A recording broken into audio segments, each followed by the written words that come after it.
khala pamaso panu Ambuye wanga, ndabweretsa mtima wanga wonse.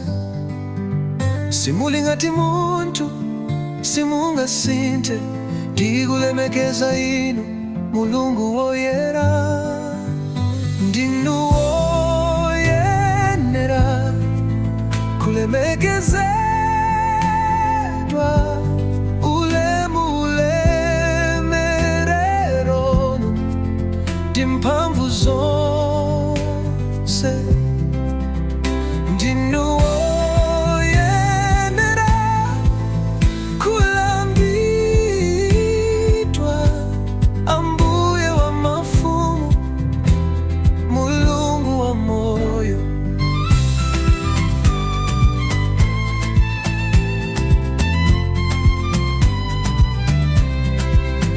Nthawi zonse tidzayimba dzina lanu, pakati pa mphepo tidzakhala ndi chikhulupiriro.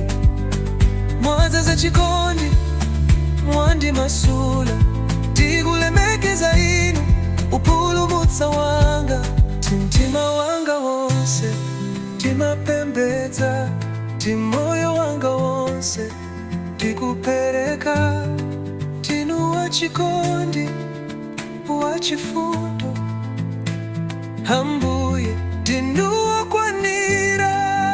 Ndi chifukwa chake zamoyo zinalambira inu Baba, mokuwa zingati woyera, woyera, woyera, woyera.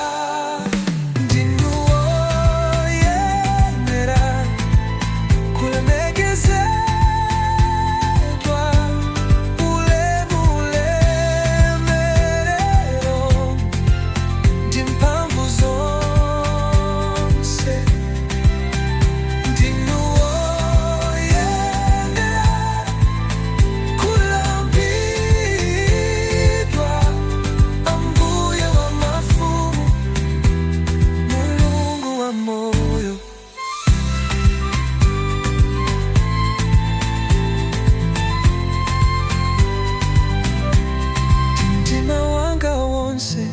ndimapembedza, moyo wanga wonse ndikupereka.